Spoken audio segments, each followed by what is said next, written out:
सो cam छो public. तो आज हम देखने वाले हैं JEE 2026 में पूछा हुआ एक क्वेश्चन जो है कॉम्प्लेक्स नंबर में से। क्वेश्चन कुछ ऐसा है, हमारे पास let alpha is equal to -1 plus i√3/2 and beta की वैल्यू गिवन है -1 minus i√3/2 where i is equal to हमको पता है √-1 होता है if 7 - 7 alpha plus 9 beta raise to 20 plus 9 plus 7 alpha minus 7 beta raised to 20 plus minus 7 plus 9 alpha plus 7 beta raised to 20 plus 14 plus 7 alpha plus 7 beta raised to 20 is equal to, इसका जो answer है simplify करने पर वो हमको क्या मिलता है m raised to 10 मिलता है। तो m की वैल्यू क्या होगी वो यहाँ पे हमको फाइंड आउट करना है। बहुत ही अच्छा क्वेश्चन है।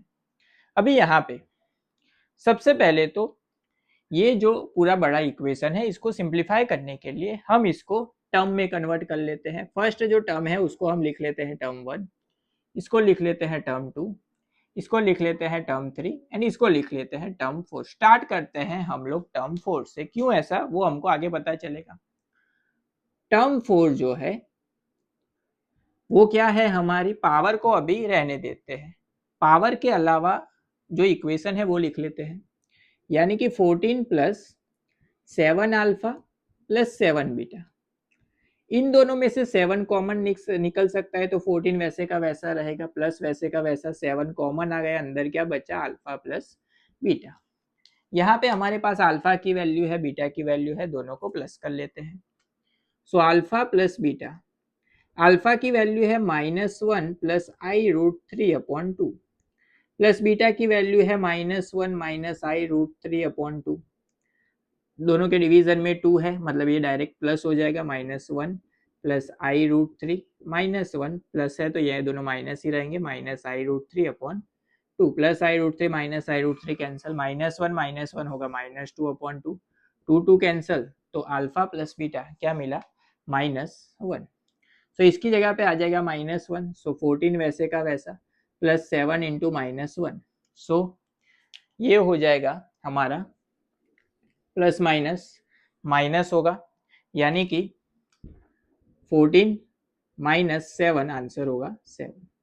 तो ये जो टर्म 4 थी उसका आंसर क्या मिला 7, लेकिन सब जगह पे ऐसा नहीं होगा। अब उसके बाद देखते हैं टर्म 3। टर्म 3 जो है वो सेम पावर को इग्नोर करके अभी सिर्फ टर्म लिखते हैं -7 प्लस 9 अल्फा प्लस 7 बीटा। अभी यहाँ पे अल्फा एंड बीटा की जगह पे हम इंट्रोड्यूस करते हैं नॉन रियल रूट्स, यानी कि ओमेगा। यहाँ पे सपोज करते हैं हम अल्फा की जगह पे ओमेगा एंड बीटा की जगह पे ओमेगा स्क्वायर। जहाँ पे अल्फा है वहां पे लिखेंगे ओमेगा, मतलब -7 वैसे का वैसा रहेगा प्लस 9 वैसे का वैसा, अल्फा की जगह पे आ जाएगा ओमेगा, प्लस 7 वैसे का वैसा रहेगा, बीटा की जगह पे आ जाएगा ओमेगा स्क्वायर। ये इक्वेशन हमारे लिए यूजफुल है, किस तरीके से वो आगे देखेंगे। टर्म 2 जो है वो लिख लेते हैं। Term 2 direct alpha and beta की जगह पे वैल्यूज पुट करके लिखते हैं। सो 9 प्लस 7 ओमेगा माइनस 7 बीटा की जगह पे आएगा ओमेगा स्क्वायर। अभी यहाँ पे देखिए क्या है, सिर्फ 9 है। ये टर्म 2 को अगर हमको कन्वर्ट करना है इन टर्म्स ऑफ टर्म 3 तो वो किस तरह से करेंगे। तो यहाँ पे कोई भी एक वैल्यू आप पकड़ लो। यहाँ पे क्या है 9 है, यहाँ पे क्या है 9 ओमेगा। हमको अगर ओमेगा को रिमूव करना है, ओमेगा की जगह पे क्या आना चाहिए 1, सो 1 इंटू 9 क्या होगा 9 होगा। तो इसकी जगह पे अगर हमको सिर्फ 9 चाहिए तो हमको पता है ओमेगा क्यूब वो क्या होता है 1, सो ओमेगा की जगह पे क्या आना चाहिए ओमेगा क्यूब आना चाहिए, तब हमको क्या मिलेगा 1। सो हम क्या करेंगे, ये जो पूरा इक्वेशन है टर्म 3 उसको मल्टीप्लाई कर दे अगर ओमेगा स्क्वायर से, यानी कि टर्म 3 इंटू ओमेगा स्क्वायर। इसको मल्टीप्लाई करो ओमेगा स्क्वायर से तो क्या लिख सकते हैं -7 ओमेगा स्क्वायर प्लस 9 यहाँ पे आ जाएगा omega cube plus 7 omega square से मल्टीप्लाई किया है तो ओमेगा रेज टू 4। अभी यहाँ पे -7 ओमेगा स्क्वायर वैसे का वैसा, ओमेगा क्यूब क्या हो जाएगा 1 हो जाएगा, तो यहाँ पे आ जाएगा +9 ओमेगा रेज टू 4, यानी कि omega cube into omega, omega cube क्या होता है 1, सो यहाँ पे आ जाएगा +7 ओमेगा। अभी इसको थोड़ा सा इस टाइप के फॉर्म में कन्वर्ट करें तो ये क्या हो जाएगा 9 + 7 ओमेगा -7 ओमेगा स्क्वायर लिख सकते हैं। देखो ये सेम हो गए दोनों, इसका मतलब T2 उसकी जगह पे हम क्या लिख सकते हैं T3 इंटू ओमेगा स्क्वायर लिख सकते हैं। T2 उसकी जगह पे हम क्या लिख सकते हैं T3 इंटू ओमेगा स्क्वायर। हम क्या करेंगे सभी जो टर्म्स है उसको कोई एक टर्म के हिसाब से कन्वर्ट करेंगे क्योंकि वो क्या ले सके हम कॉमन ले सके उसकी वजह से। सेम उसी तरीके से T1 जो है उसका इक्वेशन अगर हम देखें तो क्या है 7 - 7 अल्फा की जगह पे आ जाएगा ओमेगा +9 बीटा की जगह पे आ जाएगा ओमेगा स्क्वायर। अभी इसको भी हम टर्म 3 के हिसाब से कन्वर्ट करना चाहे तो सेम यहाँ पे क्या है 7 है, कोई एक टर्म पकड़ लेते हैं हम, इन दोनों को हमको इक्वल करना है।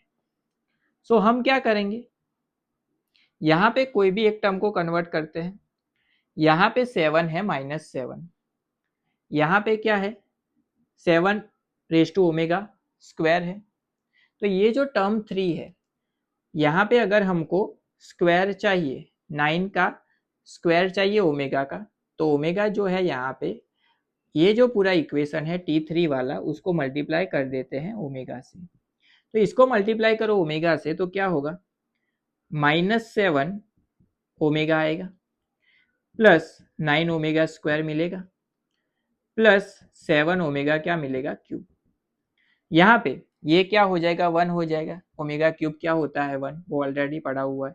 तो आगे लिख लेते हैं 7 -7 ओमेगा +9 ओमेगा स्क्वायर। देखो ये सेम हो गया ये वाली वैल्यू एंड ये वाली, तो इसके इज इक्वल टू क्या लिख सकते हैं T1, यानी कि T3 की जगह पे T1 की जगह पे T1 की जगह पे हम क्या लिख सकते हैं T3 इंटू ओमेगा।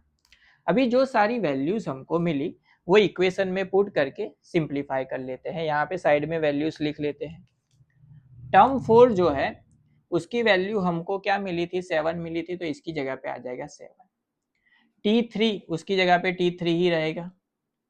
T2 उसकी जगह पे क्या लिख सकते हैं T3 into omega square and T1 उसकी जगह पे क्या लिख सकते हैं T3 ओमेगा।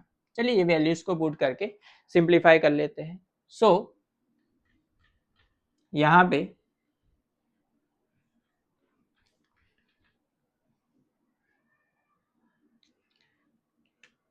T1 ये टर्म 1 थी पूरी, उसकी जगह पे सिर्फ क्या बचेगा T3 omega raise to power क्या आएगी 20 प्लस ये जो पूरी टर्म थी T2 उसकी जगह पे क्या आएगा T3 into omega square raise to क्या आएगा power 20 plus T3 raise to क्या बचेगा यहाँ पे 20 एंड प्लस T4 उसकी जगह पे सिर्फ क्या बचा था 7, so 7 raise to 20 is equal to क्या लिख सकते हैं m रेज टू 10 लिख सकते हैं।